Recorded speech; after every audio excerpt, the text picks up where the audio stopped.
1.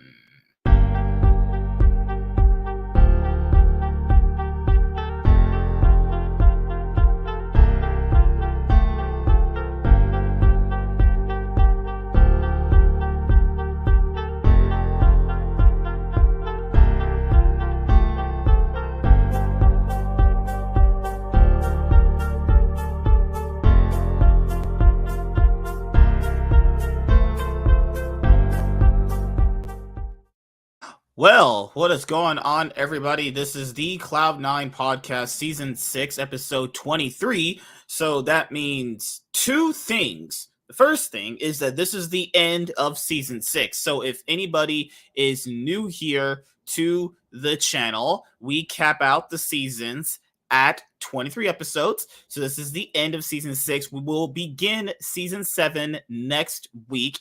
And this is a great ending point for this season, because the LEC 2023 winter split is heating up, and it's one of these things I've talked about with this new format for the LEC, that it being a lot better, is that these BO1s are actually really affecting people, because that's what the games should imply. Now, I know people have taken that regular season, approach, and a lot of people are like, there are some games during the season where they just don't matter. And yeah, that is true. That's going to be in most traditional sports anyway. That's been the thing for esports for a good amount of time. But the LEC, was like, you know what? These BO1s have to matter. 9 games for 3 weeks, single round robin, then BO3s, then BO5s. And you're looking at, a lot of the teams just not be as good as a lot of people predicted, and I think people are like, well, my power rankings didn't turn out the way I wanted to. It's fucking preseason power rankings. And plus, if you're making judgments based off information you already have, plus years of past information, you need to understand, like, it's one of these things where you're not exactly wrong with what you're saying, because if you're given a good amount of data on a team for a good amount of time, you have to just fully picture to yourself, hey, there's really nothing there to convince you that this should be a whole lot better, other than just going for the fact that, hey, you just kind of hope that these other bottom, feeding organizations, that's what I like to call them sometimes.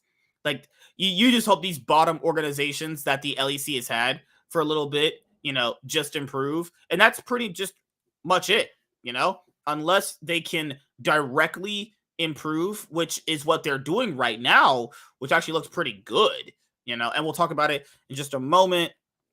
Let me go over, let me set up the poll for anyone who, does watch live. We set up the polls and stuff like that. So make sure you guys smash the like button. Let's get, 5 likes as usual. That's usually the goal for these streams. And then you, right here, let's do the hashtags G2 win. And you do hashtag SK win. SK Gaming had a big week, actually. Congrats to them. I think this is the first time they actually went.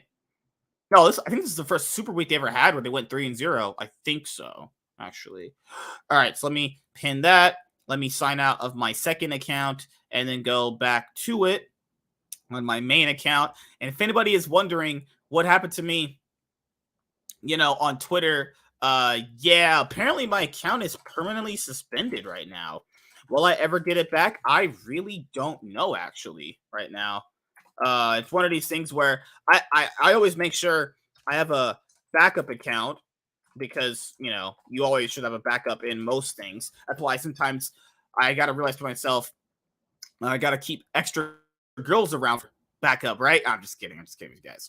But yeah, I have a backup Twitter account that I'll just be building out, and then if I ever get my main account back, which it's looking like that I'm, for the foreseeable future, won't have it back for a good amount of time, then I'll end up having, my backup account, which is actually just, not as grown or big yet, but, I will definitely do my best on growing it. But for the LEC 2023 Winter Split Week 2, there was a good amount of, teams that ended up performing super big And you had some teams where like the expectations for them were still set, but then they actually ended up not doing well either.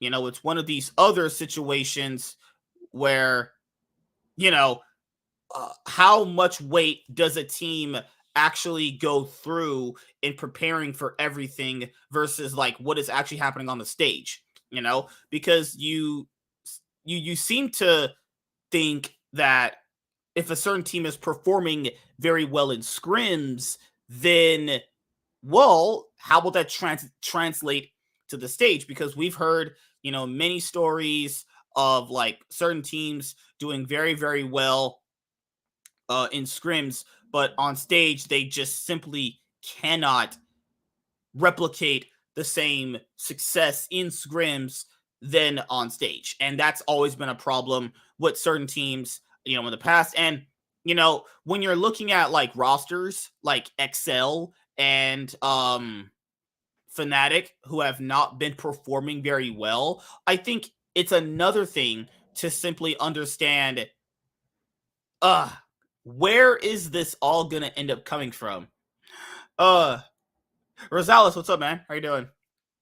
Yeah, like I logged out of my Instagram account and I gotta log back in, but don't worry. I'm gonna check out what you said on there after this show. Don't worry, man. I got your back.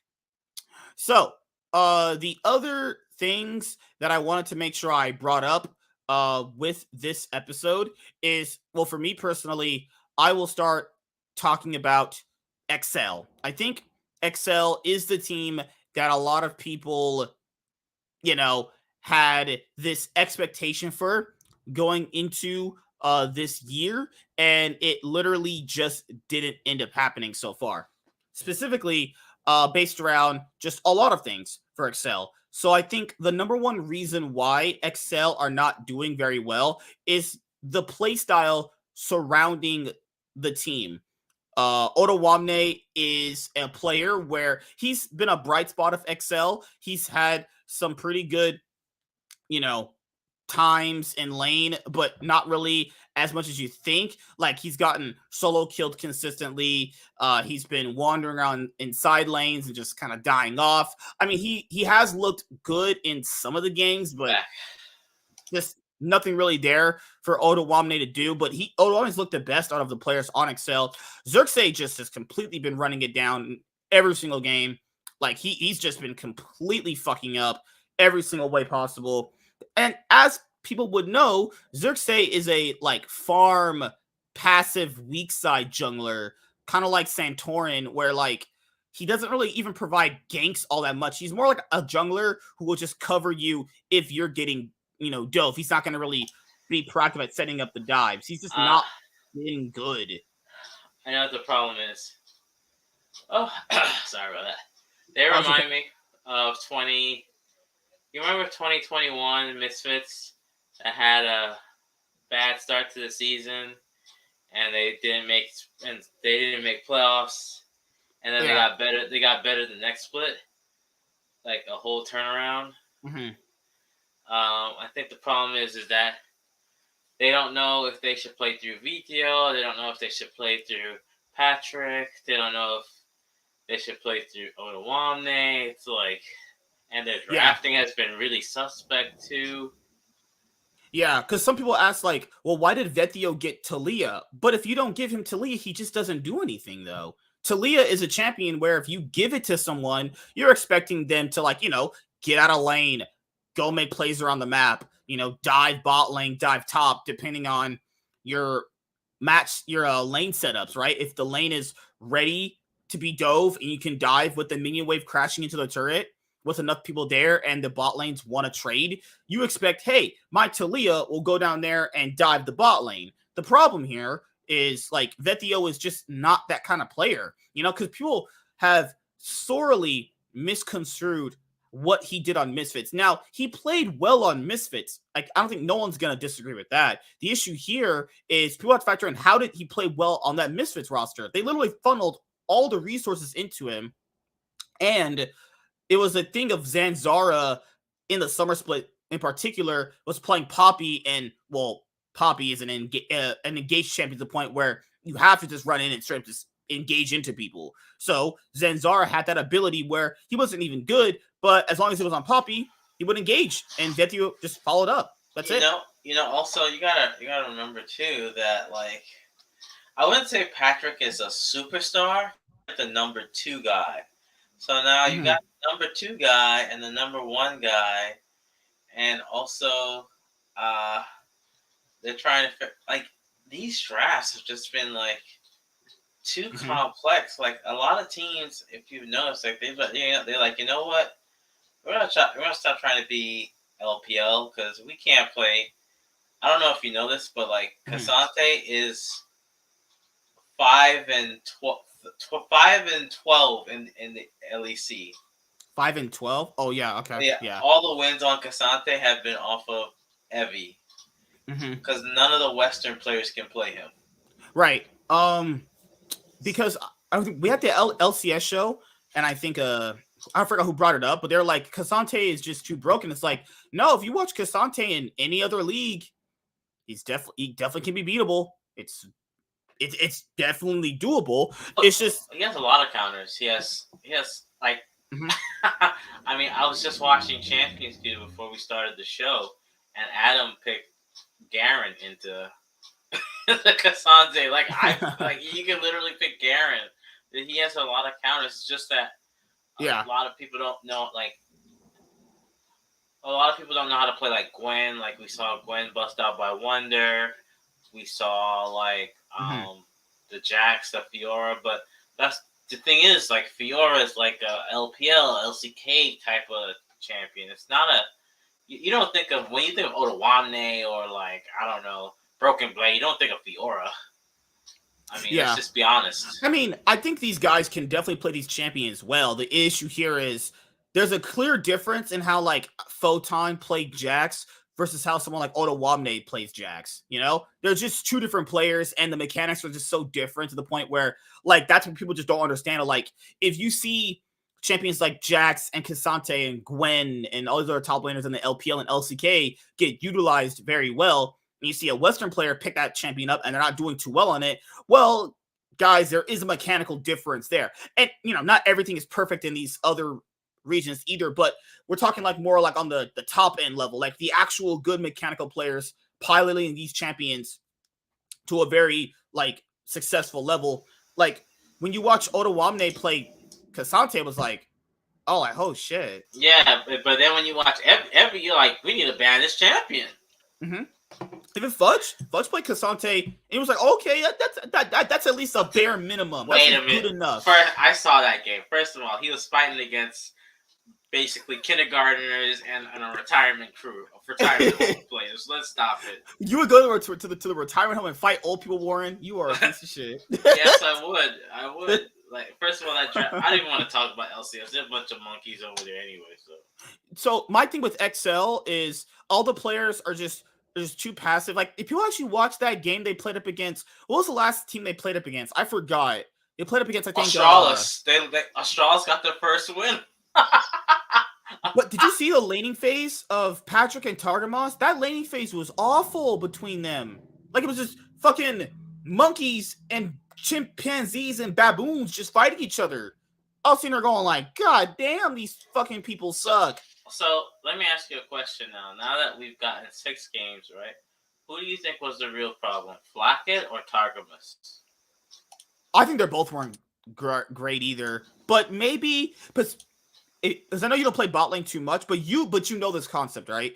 Bot lane is a lot of it's dictated by your support. It just is, you know. ADCs don't have that much power early on, so a lot of how like certain teams are successful is through their support, like jungle support synergy, you know, the bot lane synergy. Targamas just doesn't really have good laning phases. Like he's just not good in lane. I don't know why people like forgot that in the offseason. Like I thought initially when they picked up Targamas, that'd be a more stable lane for Patrick to have, because it looked like him and Mickey X weren't exactly always on the same page. But I thought to myself, you know what, maybe Targamas will be a better lane partner just in lane with Excel. But one of the reasons why I didn't have Excel like first, or I had them like third or fourth or whatever, is because I thought, hey, he can help Patrick get through laning phases a bit more consistently and more safe to the point where they're going to have an advantage there. Well, you can't have your advantage there if your support is auto running it down most of the time. Targamas didn't even look that great with Flakkid last year. I thought he peaked pretty hard in spring with Flakkid, but in summer, I thought he had so many run it down games actually. And then I've been watching his games from Excel. They haven't been that good. Like Patrick himself is kind of trying to do something in game, but even if they funneled all their resources into like Patrick, that's not even a way of how they want to win the game. Like they had that Draven game with Astralis, and you're thinking to yourself, okay, they'll just go down like Xerxes and Vetio, since they were on champions that are designed. You have to roam on these champions. They'll simply just go down there, and dive the bot lane. You'll have better trading because Draven and Nautilus is a pretty oppressive bot lane, so you'll have that as an aspect. But no, they just didn't. Like they didn't even play to a win condition that they themselves set up. I just didn't know what they were really trying to do. It's like, why are you picking Talia and why are you picking I forgot. Let me go see this other champion they played. Give me like literally one second, everybody. So I know they picked Talia, and when you pick Talia, the implication there is that you will go do something on the map. You will not just sit in lane and just do nothing. Yeah, Xerxes was on Sejuani. Yeah, with Sejuani and Talia, if your bot lane is winning and you have Draven, that bot lane is your priority. Bot lane's your priority. What are you going to do? Like, going up and diving Finn isn't going to do anything. It's not going to really blow up in the game. Yeah, wasn't he on Gnar? Yeah, Finn's on Gnar. So like, if anyone doesn't know, when you pick Draven, you pick Draven for your lane dominance and bot lane to have a strong lane. You're going to win most of your 2v2s, and you can just dive bot and then set up dragon priority. Okay, none of that happened in this game. And they were actually losing. Like, that is mentally just distraught. That is just extremely bad.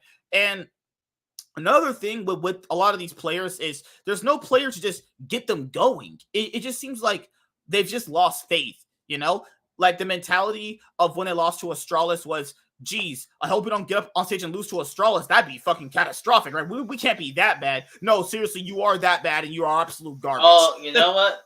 Now that I think about it, they remind me of Schalke when they were going through that. Remember when they had that? They were like going through that loss streak, and it was terrible. And then Odawane got like his first win, and he started crying like, "Oh no, but you're not night that it didn't happen." Are you a fucking are you a crow? What the hell? Oh my god. So that's my thing with Excel right now. For anyone who's gonna watch who will want my opinion about Excel, I think the team is just bad. The whole team's just bad.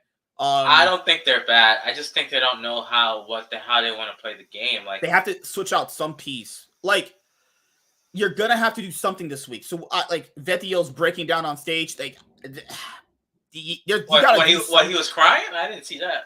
He was breaking down on stage. He put a tweet out yesterday. It was pretty depressing. Like, what do you do? Do you play Abadage in week 3 to hopefully get something going? No. Like, just I would say if I'm the coach. Like, you're 0. They're 1-4. Oh, sorry, they're 1-5. Okay, so if I'm the coaching staff, here's what I say. This winter split's basically done. We got 4 games? Yeah, they have 3 games realistically, yeah. Okay, so just play out this. If they make it, they make it. If it comes to tiebreakers, if not, they fix up they just think about for next split, because this is over. Dude, like, you know as well as I do, if they're playing like that on stage, imagine what their scrims look like. Yeah, but they're probably FFing at 15. Like, this is not a good team. I think they are a good team. I just don't think they know how to. Like, honestly, they should be at least 5th or 6th. They should have lost to BDS too. That game they won against BDS was not even that was BDS just themselves fucking up, or didn't know how to play out any way of pushing your lead. They realistically should be where Astralis is. Maybe having less wins actually. Well, you would have to face up against XL to get your first win. This team they're not good. And maybe week 3 changes a lot. Maybe they come into week 3 miraculously changing everything. They're more proactive on the map. Xerxes figures out how to get his brain back because he threw that in the trash a while ago. Remember this guy did go to Worlds. Let's not. But the Worlds ages ago in 2019. That was ages ago, man. And he wasn't good in that Worlds either. What are you talking about, crazy man? I think the problem is like we've seen this before, right? We've seen teams just like have these names on paper. Names are on paper. This isn't a super team. This is just like a team put together of like good players that would. Yeah. Like I personally, I would have kept Finn, but just replaced Nuta with VTO because Finn would have been like on weak side. Mm-hmm. But I guess they really thought Otawamne was the key.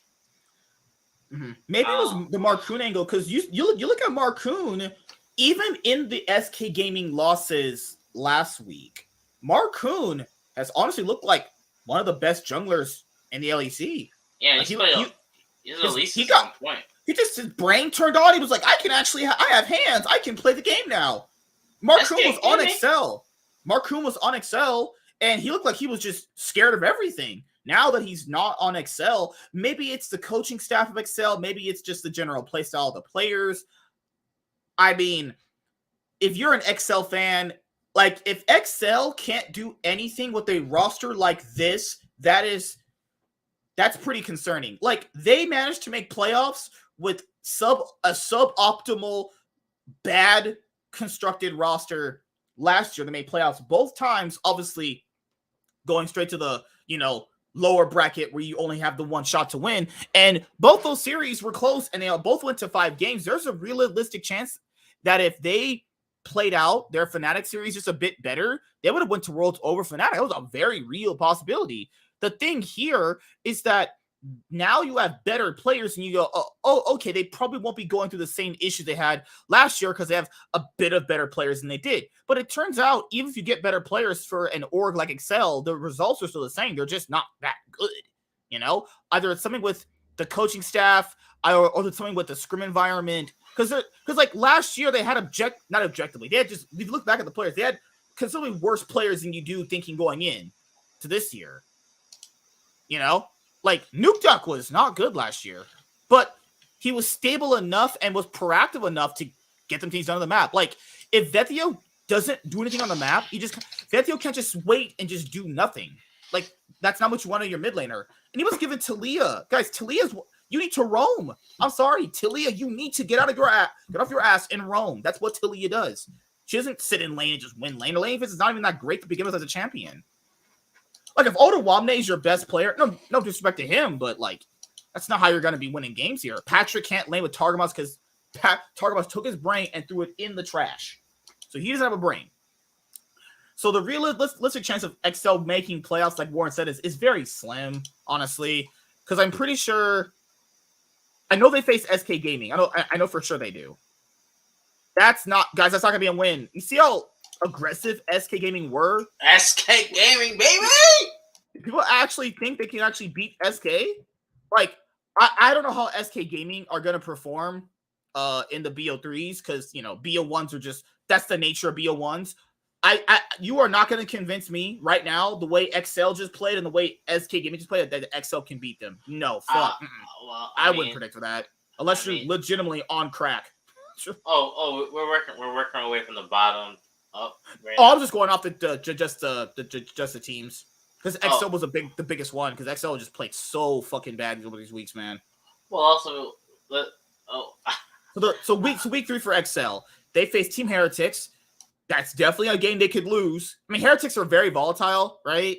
So that's gonna be like by the by, but Heretics are not like a team you could go, okay, that's an easy win for Excel. Yeah, that's not an easy win. Like if they don't play good. You saw yesterday, Yankos literally got them out of their almost lost to Fnatic. I mean, no one won that game. We lost watching that game. That game gave me AIDS. I mean, Jack Spectra was really doing it for them. Oh, that game yesterday between Heretics and Fnatic gave me AIDS. But yeah, just by the way Heretics played yesterday against Fnatic, it wasn't great. Like, I'm not saying that it was good. But the way Excel played, that is looking like a loss. And they play against SK Gaming, the team of players that literally just took down Vitality, G2, and Koi. 3 of the front runners to actually win the split. And their play style directly, I'm not even shitting, directly counters theirs. They actually, if Marcoon invades Xerxes and kills him a few times, the series is over. Like the way Marcoon was playing, if he's been playing like the way he's been playing these last 2 weeks against Xerxes, that's a G. That's like, get off this. Hey, Xerxes, get off the stage. Unplug your computer, burn that shit, and get off the stage. I mean, we saw that DOS and Execute got one. They dove. They dove. Who was it? What was the last? Remember in the SK Gaming game against G2? They saw that Hansama was alone and they kept diving because that was bad on G2 to just leave Hansama alone like that. But they recognized it, like, it's bad to just leave your ADC here with no escapes. We're just gonna keep diving this guy. They kept diving him so much to the point where the Varus is just ineffective. Like, people think there's no way Excel can play out of that. They didn't do it this last game they played. So they're not beating SK Gaming. Sorry guys, they're not beating SK. It's just not gonna happen. Oh yeah, and their final game is against Vitality. They dove Neon and Kaiser with Yumi and Lucian. And they killed them both. Like, it was like their dives have been pretty clean. Marcoon's invades been pretty clean. There's no way they beat Excel. No way. Like, the playstyles are just so drastically different. Like, what is Excel gonna do? Hopefully Xerxes doesn't get ass destroyed in the jungle by someone who's actually gonna provide something on the map. Like, no. And then they play against Team Vitality. We saw what happened last time they played against each other. Bo's just gonna run through him. Bo will just run through Xerxes. That's like what you said. That's like a kindergartner trying to fight like a 35-year-old man. That wouldn't go very well. Listen, Intensive, Comp and Trimby are frauds. I've been saying that even before. I know, Anthony. Whenever you say you've lost your fraud stocks, man. You've lost them. They're frauds. Like, we saw it at Worlds. They're frauds. They got Malrong has been finally revealed. Everybody knows how he plays now. Have you noticed? Short Korean guy, yeah, he got revealed. He got revealed now, so now everybody realized, okay, you can't do that level 2 nonsense anymore. But I don't want to. I think we've beaten Excel in the dirt long enough. Let's go quickly. Astralis got their first win. I don't think that should be measured for any type of good. Well, I mean, think about it. Like, they got ass blown out in those other games, though. I mean, Kabe is looking like Splice Kabe. Like, he's the main superstar. I will say that. The best thing I can... Okay, so I don't think Astralis are good, but I can give them this. At least Finn tries to do something. That he attempts to make something happen. And he fails a lot at his 1v1s. But he's also won some of his 1v1s too. Kabe looks to be like, okay, he's performing a good amount, a lot better, actually. But that's the problem with Astralis that they have is they just have worse players than everybody else. So these, like, Finn and Kabe are trying to win, but that's the problem with having players like they have is, like, if the other team just have better players, they just edge you out. That's just the problem they have. I think 113 is getting too much hate. He's not looked as bad. He's just not impactful enough. How can you impact the lanes if it's going bad?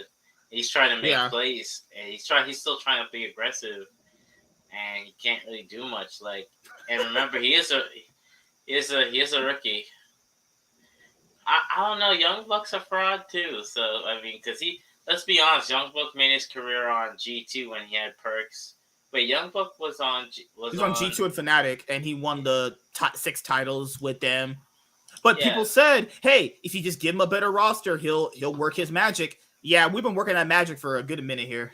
So. I mean, I don't know. Excel just needs to. I think Yamato is gonna have to go on that team. So. Yamato is gonna have to go there. Oh God. Okay. Yeah, so that's my thing with Astralis. The same issues apply to them too. And then there are some games with Astralis that look as bad as Excel that don't do anything to just straight up auto lose. So they're not just why not do anything, guys? I mean, like, if you pick a proactive comp, you need to actually make moves around the map. I've seen Astralis do it in a handful of games, just sitting there, just straight up auto losing. Then you had also the BDS game where Adam is completely just destroying Finn. Like, I'm pretty sure that this was the play here. Let me give you guys a second to see it. Share screen right here, where I'm pretty sure that this was the 1v1 that Finn attempted under the turret. And Adam, he's been looking pretty good. I will give it to him. He came into the split so far for just the BO1s that we've seen, and he's looked improved. I was shocked that he could actually play well around the map and actually have a brain. You know, he's pulled out the Darius, he's pulled out the Olaf. He's been one of the few Western top laners to pull out some of these counters to Cassante. And I think that's a good thing, actually. He still makes mistakes. Everyone's going to make mistakes, obviously. But I think Adam has, honestly, to me, looked pretty solid.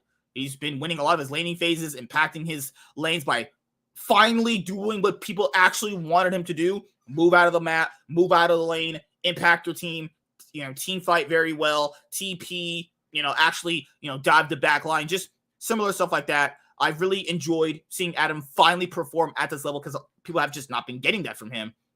He started out on BDS last year and then got benched and then got brought back. So you could see, why they brought this guy up, from their academy team. And you look at Adam play and you just look at Shigenda play. You're like, that's what they got Shigenda for, is what you've been seeing out of Adam. Not the counter picks or anything, but the way he aggressively plays in lane. Yeah. The carry play style. Yeah. That's what they want. That's what Koi needs out of Shigenda. But I think they just got the wrong player. You might want to try and offer this guy some money. Maybe not in the offseason if Koi don't actually win the split, which is no. I think what happened with a lot of these teams.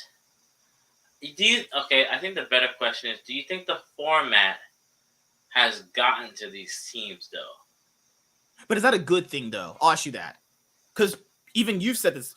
Randomly in the middle of the season, some of the games just don't. It's not that they don't matter. It's more like if you played out an 18 game long split like they used to, who's really gonna win by the end of the split. You have about 3 choices. Maybe there's that 4th place team that might pull off an upset.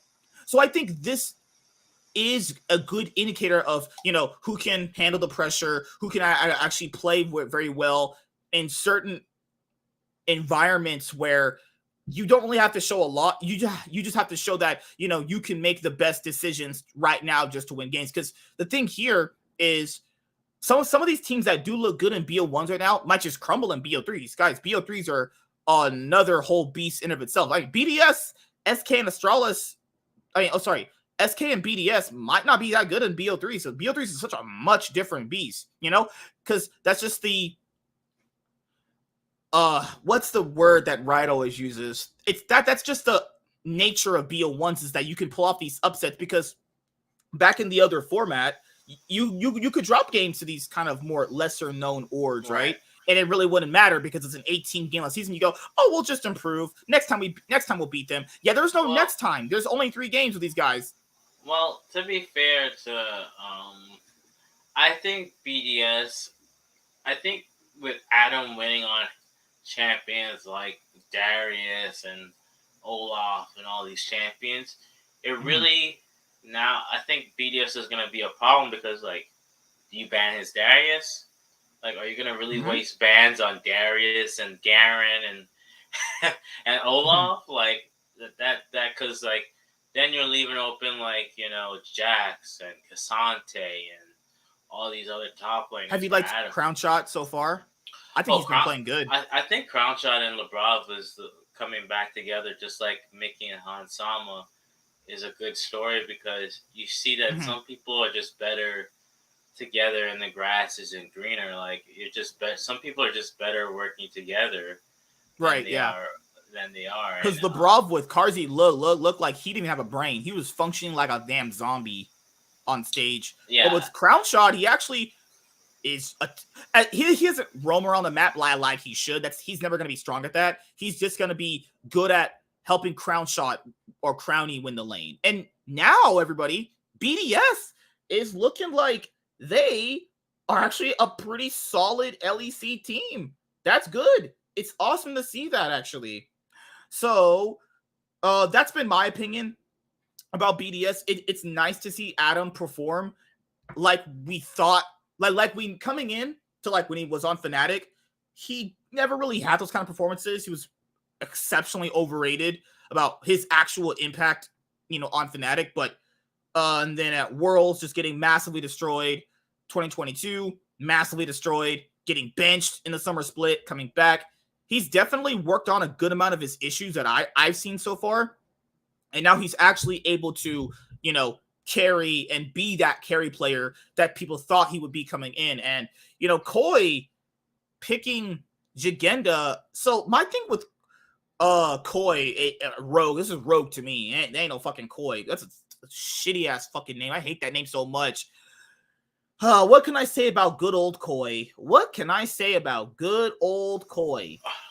Their drafts have been bad too, man. Okay, so the thing that people go to Rogue for, and this is, I said this last week, and I'm still sticking by this. If you took off the name, if you just removed this name Koi, and you just took off the nameplates, this is still Rogue. It's just literally Rogue from last year, just downgraded. That's it. And I don't know what was this mid Tristana obsession. I just don't understand why people were honestly, picking that. I think mid Tristana, it has some gimmicks to it. I've seen some people try it out. I'm just not the huge fan of the pick. I get it. You can have an unoppressing lane pusher in mid lane against champions that are more like melee ranged, right? So I get the idea behind it, but I just don't think it'll work out in pro play the way it would work, obviously, in like a random solo queue game. Like, I think this would be like an excellent scrim pick. I just don't think it'd be very good just on the stage. But Malrong's playstyle is literally, hey, I just go perform all the ganks that I can. I'm under leveled, but I can obviously pull off these ganks. If Malrong isn't in a position to pull off these crazy ganks, he's not going to be as effective as he should. Then you also have, Comp and Trimby, who should be one of the best bot lanes in the league, just straight up not even performing very well, as to the level that you think they should be coming to the split. Because, like, if you look at this game, Exakick and DOS were just running them down. They was completely getting ran down. You would think, if you took the nameplates off, you would think Exakick and reversed. DOS. Yeah, if you would think that Exakick and DOS was, like, veteran players. Right. And that's the other thing, too, is Rogue's playstyle, guys, is more like, I have a good early game, and then I just kind of, win based off just being ahead early.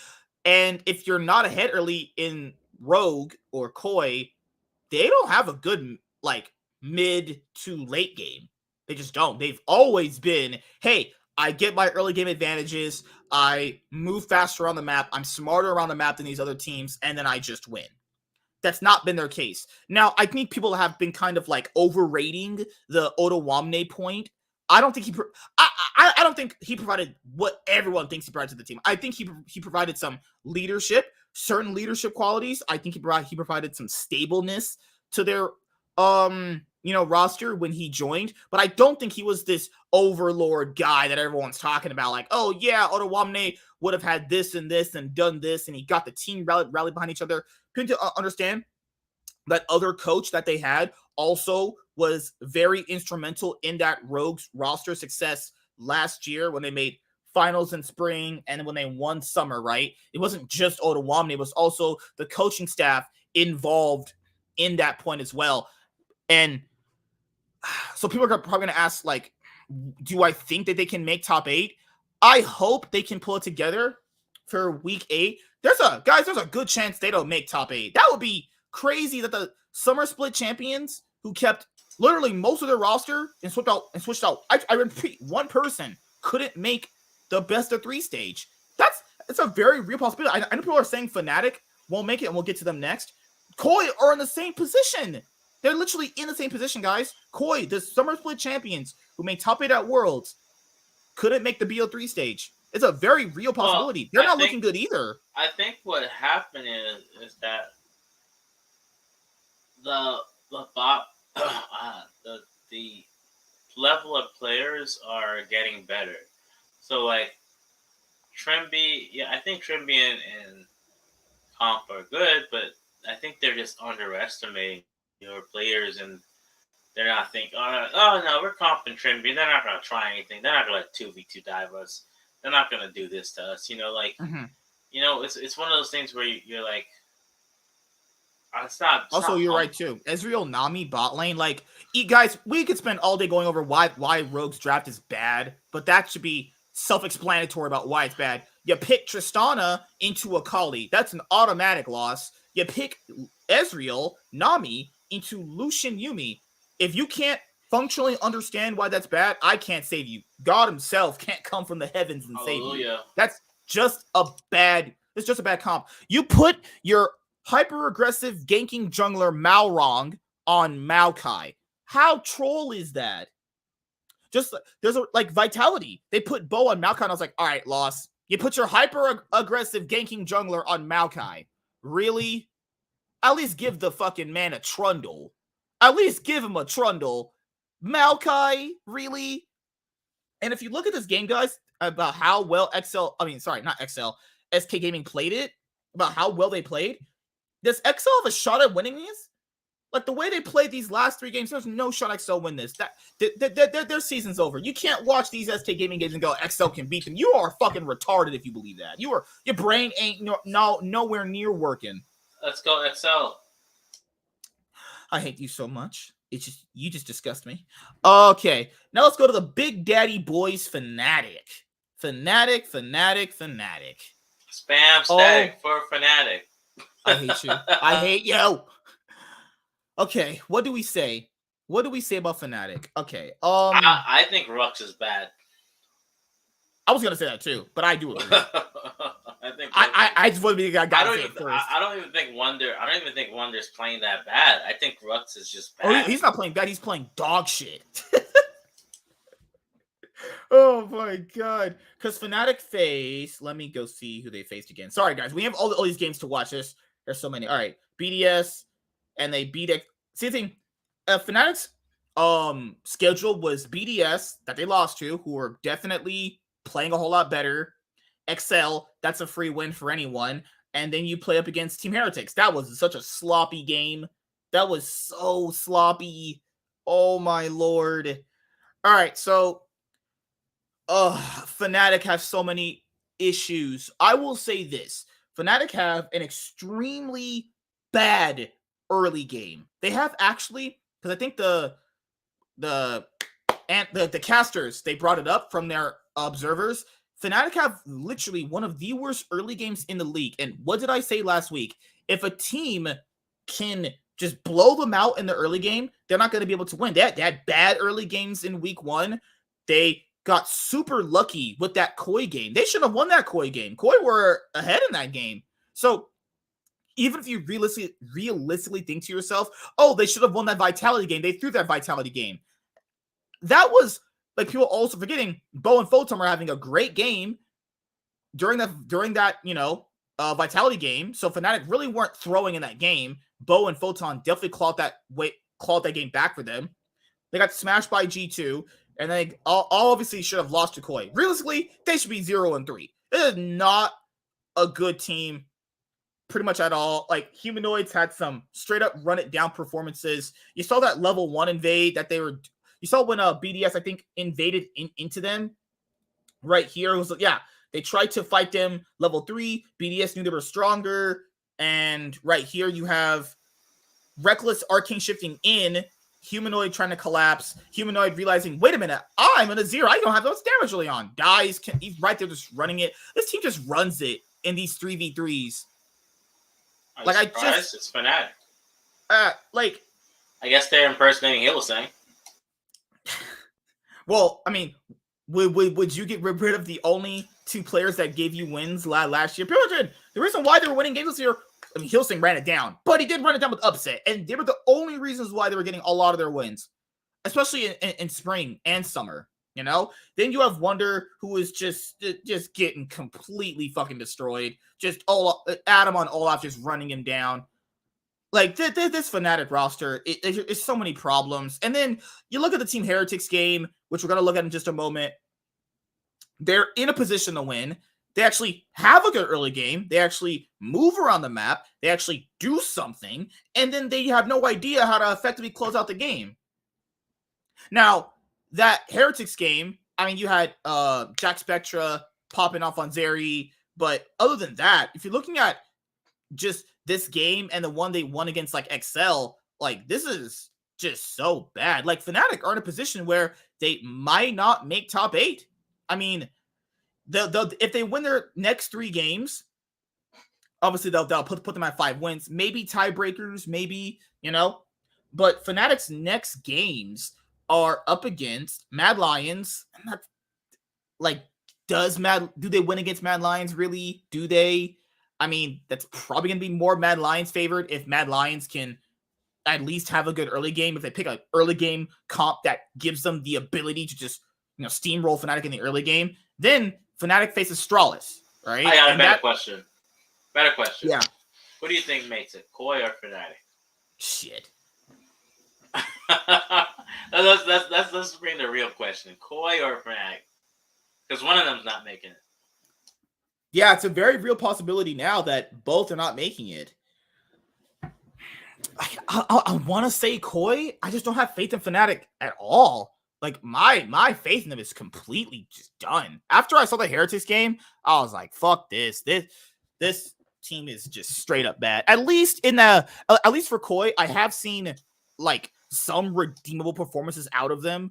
Like, it's not all been doom and gloom from them. At least they have shown they can have somewhat good early games. Fnatic's early games have been just horrifying to watch, and some of their wins have just been given, like almost just basically given to them on a silver platter at this point, Well, I just don't have a faith in them to win anything.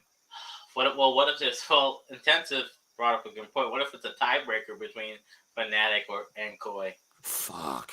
The whole Rogue choking meme might fucking come back. Do I think could Koi not choke again against Fnatic like they did before? I don't know. Like, this was the only against Heretics that we're gonna see in just a moment. That was the only good early game they've had all split so far, and they couldn't close it out. Like, in that moment, right there, like, why are they challenging them? What River and Humanoid synergy is just abysmal. Like, the fact that they opted into keeping Razork and Humanoid, knowing they had bad synergy, is flat out disgusting. So here was the game that nearly just gave me brain damage. Was Heretics versus Fnatic. Fnatic actually gave Wonder a top lane champion that Warren was talking about. Why don't they just pick Gwen? They did. They picked Gwen. So they picked Gwen into Cassante because I think Warren brought up that Gwen does really well into Cassante. She also does very well, like split pushing and stuff like that. So yeah, they picked Gwen. Good. They have a good matchup into Cassante. Yeah, so champs that do true damage like Camille, Fiora, Garen, Gwen, they kind of shred through Cassante. And also Gwen scales really well, and she's a good skirmisher as well with her ult and team fighting. So, and it gives her AP options. And then, like, right here when the game first started, like, Wonder giving over first blood is so troll. Like, why even walk down in that spot right there and then just get Azir ulted? Like, there was moments in the game that you could go, okay, this was good from Fnatic. Like, I can go, hey, this was good from them. There were some moments here that were proactive. They did set up a dive. They were trying to play aggressive, but they just kept fumbling it. Razork made such criminal engages. Like, I don't know if he was trying to throw the game. I don't know if he was trying to win this game, because neither of those were applicable when I was watching this fucking game. There was the moment where they had what was it? Heretics had Baron, and then they have that part where they leave Jack Spectra. Fnatic players push top lane. They die. Humanoid not respecting that he's gonna get ganked or jumped on. Obviously, he was on Rise. I know people just criticize Reckless for this game. My thing with Reckless is he's not going to be the, like, hey, I'm going to just carry the game, give me Zeri, like, upset. He's just not, He didn't look that bad in this game. but he's just, I don't think Reckless I is don't the know. problem though. I think they don't Yeah, know. yeah. I don't think they know how to. If they don't have a good early game, and he can't like, and they're not stable, then and the game gets out of control. Like, look, he's like if you go back in the video, right, and you pause it before this fight. Mm-hmm. Can you go back a little bit? Oh, a black guy wants something out of me. Hell no. All right, so like go up a little bit in the video, like right before that fight, after this one. Okay. The humanoid got picked off because Yeah. his brain's been gone for like 5 years. So it was by the Drake that where we were looking at. Yeah. So yeah, if you stop right here, I don't know what that was for. Yeah, this man trying to throw his whole season away. He's trying to be homeless. So if you pause it right here, right? Yeah. Look at his items. He has just a serrated dirk, Yomu's Ghost Blade, and Jack Spectre has shield bow. They shouldn't even be fighting. Like they have everybody on the team outside of the support and the top laner have mythics. Mm-hmm. Why are you taking this fight? That's stupid. Like, no, I agree. And you have like Rux over here just running up and just blowing his Hex Flash. Like how troll some of this stuff is that people that no one notices. They're like, I get it. You're probably mentally destroyed. Playing with Reckless would probably do that to you. But that's how badly this guy just wants to make stuff happen on the map. And nobody's there. This is just a bad engagement. He just, okay, that was just auto troll. So then Fnatic are in a position to win this game. They start having fights around Baron. Heretics pull off one of the worst Barons ever. They get it. Most of them die. And you're like, okay, Fnatic, you should probably win this game. If Heretics are throwing that hard, Heretics are literally giving you a game right there to win. There really shouldn't be no reasons why they should be losing this game. Then you had this fight in Fnatic's blue, their red side, where they pick off Razork and they start like not really even clawing the game back. It's more as if like, hey, Jankos is just getting them across the finish line because he's been in these situations before where he knows how to play out of them. Heretics are such a coin flip team. I hate it so much. And then, right, it was this part of the fight. It was the one where they left Jack Spectra in Fnatic's base as they were fighting. Razork tries going in, following Jack Spectra. The Spectra pretty much just out kiting and keeping Razork, attention. The rest of Heretics are jumping on Humanoid and Rux. I think, Razork was too tunneled on going after Zeri, knowing she had enough damage and enough escapes to get away from her. If you rewind the fight, yeah, Reckless wasn't in the fight because of Evie. I remember that. Yeah.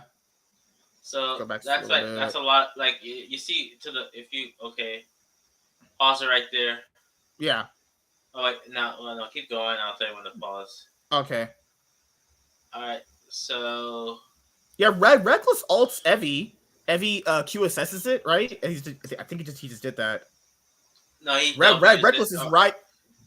Yeah, right. Reckless is sitting there. He got zoned out. All right, so pause it right there. So he puts him to the wall. Casante's in the corner, in the upper left corner. Yeah, right here. Yeah, I see what you mean. Right? Mm-hmm. Yeah, he's fighting him alone. So really, all their range damage is not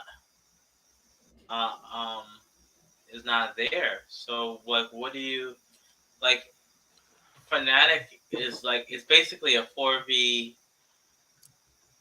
Like, they don't have a lot of damage. They can't win this 4v4. Because it's just Gwen and Vi and Leona who's like right. Yeah, Azir just kites out. If Jankos just straight up just ults into them and knocks them up, he's down. And then Evie killed Reckless as well. They should have honestly been peeling for Reckless more in this fight. Now, I don't know if he would have killed all of them. We don't know that. But the fact that they let the top laner run to their ADC, kill him off while they're trying to win a 4v4 is just little stuff like that is so fucking troll, man. Spam static for Fnatic. Spam help for Reckless, his hairline. Jeez, holy shit. Okay, so right here it was this play where Heretics clawing back the lead. Razork gets So right here, Razork is up there trying to get deep vision. He gets, caught out and just gets killed. Right here, Heretics get the Baron after that, and you have Evie fighting against Humanoid. Really don't know why he was doing that. I mean, he doesn't win that against Ryze that late into the game. Ryze late game is just disgusting. Can dish out so much fucking damage. And then after that, Heretics get Baron. Then they leave Jack Spectra with Baron alone. This was the special needs moment. This is like, why are you both even in the league? Wonder goes up, tries to hit the inhibitor. They leave Jack Spectra alone. Mercer's right there, could do anything, uses all, use your body, something. No, like they would have died. They would have died. He would have died too. There's no way. Yeah, Mercer's like, all right, bro, you can do that by yourself. And then Wonder and Humanoid are up in the top side, just dying themselves. Mercer whips his whole ult right here. Like, what the fuck is this game? No, he flashed. I hate this fucking game. And this was another egregious fight. So they use the Ryze ult. They Ryze ult in. Reckless is not even there. Like, if you notice on the minimap, they all just simply don't kill him at all. Ruby does a great Azir ult. Jack Spectra on the back line, not touched. Just dishing out all those Zeri damage late game. They can't do anything. Like, they ulted in everyone except the Varus. Now, you don't want to exactly ult in Varus because obviously you don't want him getting killed. But Reckless wasn't anywhere near the fight to dish out any damage. The same thing earlier when they weren't even peeling for him in the team fight. I don't think Reckless is as the big issue as everyone's been making out to be. He's just not been what Upset is. And I think that's an issue for them because who's going to step up and completely carry the game in Fnatic if they don't even include Reckless in the team fight? That was supposed to be Humanoid. Right, yeah. So that's the thing. That's more of a misplay on Humanoid's part than Reckless. Like I was saying, guys, I don't think Reckless has had a good split either. I think he's probably a 7th place ADC probably right now in the league if you're looking at it just realistically. But there's really nothing he can do in these situations. He's not even set up by his team to carry a team fight if they're trying to get him into that position. Then after that, they just lose. Fnatic, you just fucking suck. This team is so fucking bad. Oh, just get off the fucking stage. I hate this fucking team, man. Watching their early games is gonna give me terminal blindness. Holy shit. Static for Fnatic. All right, let's go to SK Gaming. Oh yeah, baby. They had a great week. They had a great, fantastic week. Yeah, you can kick rocks and eat crow. Hey, I was right last week. So fuck you, eat my pussy hole. Oh, good lord. So this is actually good from SK to have these games. It's very good because it'll show, hey, this team is not just gonna let you walk all over them in the early game. Can I just say one thing? Fuck you. This is towards Sean. I know you're watching, motherfucker. No, I'm kidding. But Sean, you said that on the Discord that they were throwing. It's hard for me to believe. It's hard to throw when you're the one in the lead. It's hard for me to believe that they threw against the G2 threw, Vitality threw, and who was the third team they beat? Koi didn't throw at all. Koi were just losing. And Koi. So like I get it. I know that they're not. Listen, I thought they were at best a middle of the pack team. I think they have a high ceiling, but I just wanted to say that I think that you can't win 3 games in a row against the top teams and say that they throw. Like that's. Well, I wouldn't call that Koi game a throw. They were just straight up losing. Koi just was just. Oh yeah, they were just dominating. Yeah, you're right. Exactly. Yeah, do you want to watch that game where Marcoon invaded Bo on Elise and just completely just ran him down? Now, that's bad on Vitality for giving their hyper-aggressive Chinese jungler Maokai. Yeah, sure. I can probably agree with that. And, like, for the G2 game, they left Hansama and Mickey X alone too long. If they know they're getting dove this much, they have to go. Yeah, this is why Yike is a rookie. He doesn't know, hey, if my bot lane's getting dove that much, I have to go help them. He probably thinks, oh, they just lost. I'm not going to help them. You can't do that because they can't get any advantage back, you know?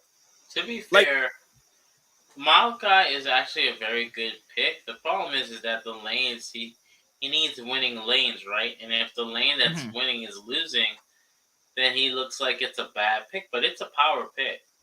So I don't think Maokai, and he's an AP pick. Like, Hansama really right there in this game shouldn't be doing this stuff. Like, Hansama looked great in week 1. I'm not taking that away from him, but this game was just so criminal from him. Like, walking up in a bush with no vision alone without your flash and cleanse is... You can't blame SK for taking that layup. That's a layup right there. A motherfucker just walking in, just no escapes. Or I'll just kill you in, you know? Irrelevant did really well soaking up damage in this game. Irrelevant played better in the other games, but this game he did his job as a tank very well, you know? Also, people factor in, if you're playing Elise, you need to get basically just like you gank consistently. That's what Elise does. You just constantly make plays over and over and over again. That's what Elise is. There is no in between. The champion is, I go in, and I go in pretty hard. If not, I die. Also, Certus and Marcoon looked really good this week. I think we even said this last year. Certus had some pop-off games where he was looking pretty good. Now that he has a jungler that can definitely help him carry effectively more with Marcoon and Certus, honestly, they look like the best players in the LEC from just these past 3 games. I thought they looked good. So we knew that Certus could have some pop-off games, play very well in a lot of these games. Now, you just look at how Certus was playing versus how VIT was playing in these games, and tell me there's not a complete difference in them, you know, about champions that should roam on the map and actually affect the game. So you're an SK fan? Is that what you're saying? Oh, I think they can make top 8. Now, do they look like a top 4 team is the real question. I think they have the ceiling, but not this year, no. Like, that's what people were saying on like the Twitter and Reddit, is like, could they be a top 4 team with the performance? Well, one thing I always say, let's see them do it again next week. If they win, if they go 2-1 next week, I would say they're a good top 4 team. I think I have first of all, I have, remember now, just so you guys, the fans out there that are watching, MSI now has 2 teams coming from the major regions. I have Vitality going. I don't like. I do too. Yeah. Now the second team is a question mark. I don't know. Fnatic. Yeah, Warren's like, Fnatic's going. No, I didn't say that. Warren told me in DMs on Discord he wants Fnatic to go. He's a secret Fnatic fan. I want SK Gaming. He's basically saying SK's a fraud. This guy's such a fraud SK fan. In my DMs, he loves Fnatic, guys. He loves Reckless. No, I do not. He's lying. Oh my god! I do not like rocker band tattooed guy hipster. He's cute though, right? You're an idiot. So in this Vitality game, this is what I will say for SK Gaming in this game. So I can look at this and go, okay, this is a bad draft from Vitality. I can look at that. Now, one of the real reasons why this is a bad draft against Vitality is you're picking, your goal is to get Tristana against Syndra. Like, the only thing that's wrong with this draft is they should have just got an AP champion in the mid lane. It's so troll that you give your hyper aggressive Chinese jungler Maokai and your aggressive top laner Orin. The picks they wanted to go team fight. I don't have a problem with this draft. I just think you have Sivir, you have your late game. If you put like, I don't know, Orianna or Victor or Zoe, Silas, yeah, or Silas, they win this game hard because they get outscaled by the Orange. I just don't think Bo would ever be the player to play Maokai as effectively as he can play something like Graves or Elise. Yeah, but they have so much engaged with Sivir ult, Maokai ult, Orin ult. At least give the man Sejuani. Sejuani would be a bit better here for them. I'm telling you, the mid lane pick was the troll pick. I agree. Picking Tristana to Syndra, that's so troll. Honestly, I don't even know why teams aren't picking Corki, because Corki still hurts after 3 You can pick Corki. Yeah, Corki will, if they want a pushing poke comp with 2 engages as 2 tanks, Corki will work out so much better there than Tristana. Because if Tristana if she jumps him with W, Syndra just throws her back. That's it. Your whole way you win the game is just completely nullified, you know? And I can't blame SK for taking that and going, all right, this team just troll draft. We're gonna just run them down. Yeah, you could say Vitality had a bad draft, but in this game, SK Gaming completely just ran them down too. This wasn't like Vitality were in this game winning it either. SK, like right here, SK just fought this team fight right here really good. Like, yeah. It's one of these things of like, okay, it wasn't a game of like, okay, Vitality is winning this game and they're throwing it to them. No, like, SK legitimately just beat them in this game too. Like, look at that troll shit right there, man. Like, even early on, when he invaded him on Elise right here, he knew he knew Bo would have to path down a bit earlier. So Mark Munkroom sees him pathing, Blast comes over, Elise does amazing with invades. Maokai's got nothing on an Elise invade and just completely gives over first blood. That's it. Purse can't challenge him. Purse cannot challenge these two. He kind of does. Kind of gets a couple trade kind of get some good damage off there, but there's nothing you can really do there. So yeah, SK Gaming had a great week. They went 3-0. They pretty much just, with this performance alone, locks themselves into getting top 8. They're on a 4-game winning streak. Oh my god, Jesus fuck! They're on a 4-game winning streak. This guy's a legend. And yeah, there's nothing I can much say that I haven't already sang their praises for. They had a great week. They played aggressive. They did what I said for them to do last week. Play aggressive. If you're gonna pick comps like that, you need to just start doing stuff. Even if you just don't know what the fuck you're doing, just do it, because you at least will get some advantage out of it. All right, Mad Lions. I totally forgot the schedule that Mad Lions had, guys. I'm sorry, there's a lot of games to watch. All right, so Mad Lions beat Excel. That should just be by the by at this point. Mad Lions beat Koi, and they ended up losing to BDS. Mad Lions are just a coin flip team, guys. I mean, I don't know, honestly. I think Mad Lions looks like is the same issue they have. They need an actual superstar player. They don't really have that player. Like, is it Ilioya? I don't know. That's the thing with the roster. It's not Chasey. For sure, it's not Carzy. Yeah. Okay. I don't really know what to say about Mad Lions, guys. I really don't. Some of the performances are good, but some of the performances are exceptionally bad. They're just, honestly, it really just depends on the day. On one day, they could look like they're a pretty solid top 5, top 4 LEC team. And then other days, they look like they don't even know what the hell they're doing. You know? Like, Niski doing plays like that just is so bad. You know, Hillisang, there's days where he just kind of runs it down, where that's pretty much every day, right? But, yeah, I just don't know how to really talk about Mad Lions, guys. I'm sorry. They play exactly as you expect most of the time. They're literally just a coin flip. I think they're experimenting, though, because, like, they have no damage on this team. Like, if you look at it, look, god damn, bro, Adam just putting his dick out there on the table and Niski's just choking on it and shit. The problem is like, this game goes for past 30 minutes, right? Yeah. Darius is gonna have tank items. I saw he had Stone play at one point. Maokai's gonna be hard to kill. Tom Kench is gonna save one of the squishies. So who do you kill in a 5v5? And they got Initiation with Darius Ghost, Maokai. Oh, there's so much.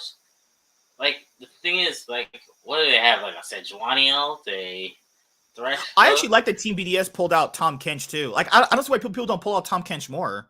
I don't see why it's not having the more priority like it should. Hillisang picking like Thresh in this comp. I mean, it's Hillisang. He needs to have an engaged support. You don't really want this guy on Enchanters after what we saw last week. You guys should never be on an Enchanter in his life. Man, literally plays Enchanters like he would play an engaged support. Just pick engaged supports. They're about to get really buffed on the next patch. You're fine. So, yeah, that's my thing with Mad Lions. I just really don't know how I feel about this team. Like, Niski has not looked like particularly that good. Carzy's not looked horrible, but he's not looked like a carry either. It's such a weird team. Like, do they have any strengths? You think El Yoya and Niski are going to be their mid-jungle duo that has their strength? Just kind of looks like they don't even really even know what the hell like they can do with this team anymore. And that's the reason why people question the Mad Lions team coming into the split is like a lot of these players just don't even mesh well together. It's just a mishmash of fuckers. Well, they're making the group stage for sure. Yeah, they have enough wins to get into that. Maybe they might play better on BO3s. It looks like there'll be a better BO3 team than BO1 team. That's what I see. I agree with that. They have the playstyle for a BO. They have the playstyle for BO3s to me personally, but I just don't really see it. Like, yeah, they won this Koi game pretty decisively because Mad traditionally just plays better into Rogue a lot of the times with their early games, but yeah, like you'll watch games like this, guys. They'll just completely blowing motherfuckers out, and then the next game, this look like straight trash. So, yeah, if Mad Lions get a good early game comp and they can get some advantages early on with El Yoya giving whatever lane the attention it needs, they can win some games. Other than that, they just don't really look all that well, actually. All right, and the last, okay, so we have G2 and Team Vitality to talk about. Do we talk about Team Heretics? I don't really want to. Okay, I'm not sure. That's why I'm asking. It's up to you. If you want to go over them, we can. I mean, we could do it later. Leave it for last because they were the last thing to play anyway. So, who else do I talk about? Okay, so G2. G2. Okay. Like we said last week, we said that Yike looked good in week 1.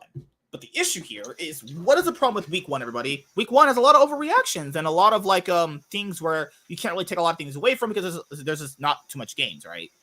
Right. As you see a player and week the to week, analysts like to suck off G2. And the thing I told people last week is I think G2 played really well last week, but the problem here is we need to see more games out of this team because remember, guys, week 1s can be so deceiving to like how you personally see a team. Yike has shown he's made a lot of mistakes, as these games have shown, and that's going to happen with a rookie jungler playing on stage with, for his like 4th game on the LEC stage.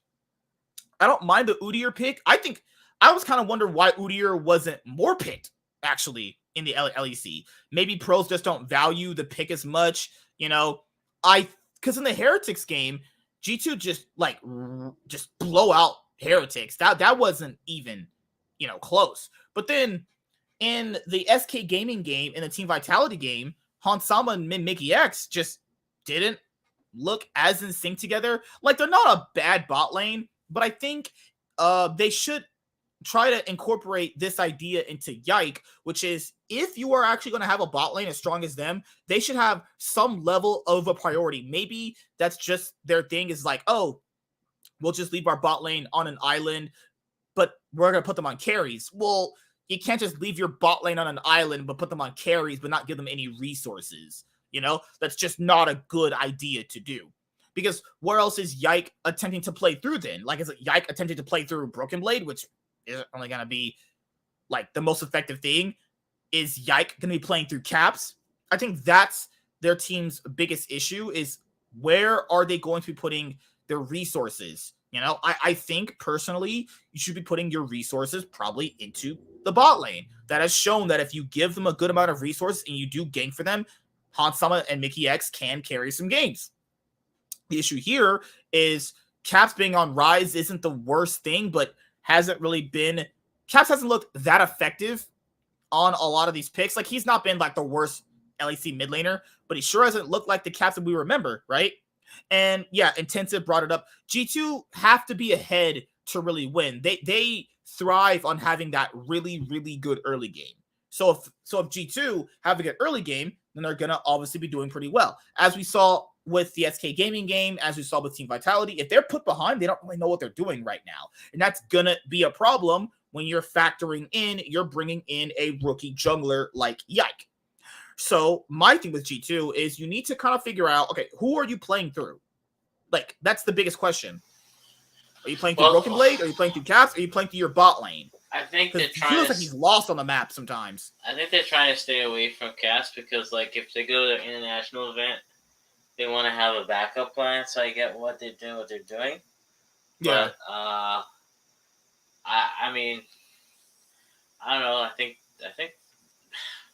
there's not really much to say. I think that's the issue, to be honest.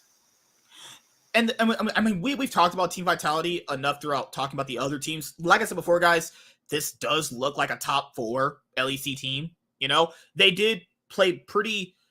They did draft bad into SK Gaming. They did do that, but the other games were pretty much in their favor. They played really well in the other games. I mean, I just really wouldn't. I mean, Photon shouldn't just be on Orin. I would not like Bo. Like, you saw how they lost to SK when they put him on Maokai. They next game just threw him on Vi. Yeah. You don't put Bo on Maokai. The next game, the day after, they were like, you know what, Bo, you're not on Maokai. We need you to be aggressive. We need you to dish out some damage. That's what I directly need you to do. I need you to be on Vi. I need you to go in. I need you to invade. I need you to do everything in power early game to make sure we are having a stable early game and we can be ahead in the early game, because that's what they're thriving off of, right?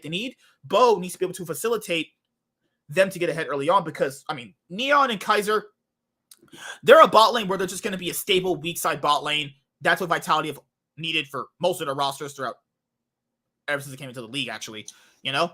So That's my thing. Bo just needs to destabilize the team and just get them out of the early game stage with Photon. Like, Photon also being ahead.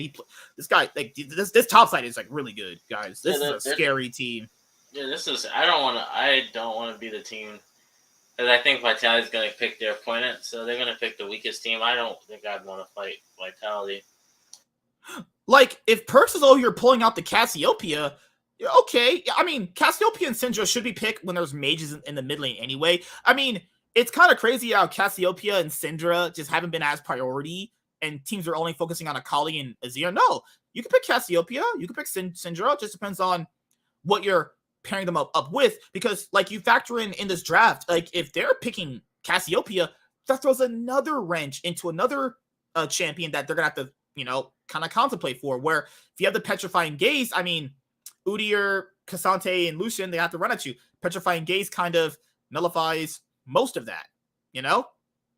And that's the thing that Team Vitality, the thing that they're really going to have to understand is, what if there's a game where Neon and Kaiser aren't doing as well? And I kind of want to see that. Like, what are they going to be doing about Neon and Kaiser potentially if they're not doing too well?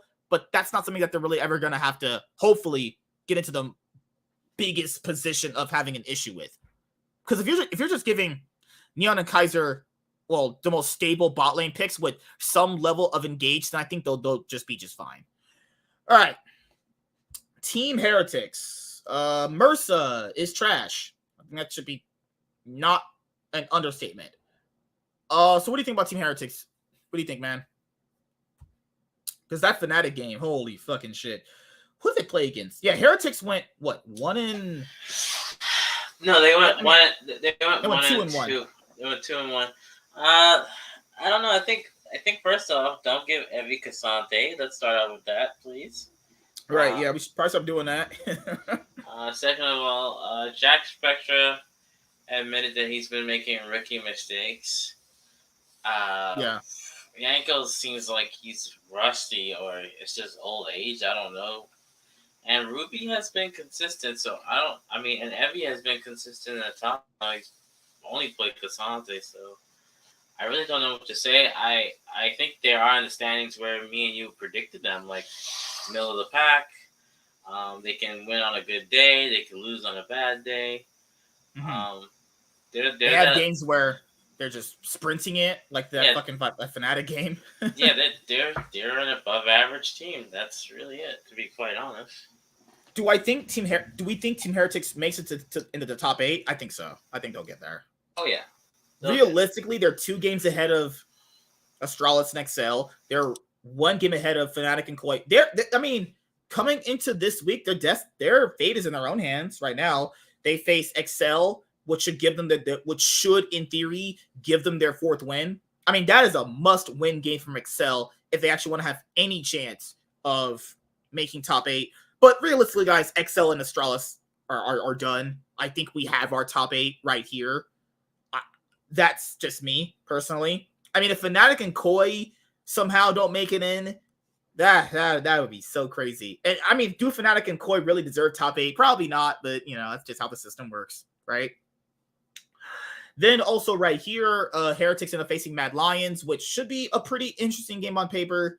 They also face BDS. So realistically, Heretics should get out in top 8. Because the reason why I want to kind of get out of the BO1s right now and move on to BO3s is because I want to see how these teams perform in BO3s. Because there's going to be some teams that perform very well in BO1s, but in the BO3 stage, it's going to be a whole different beast.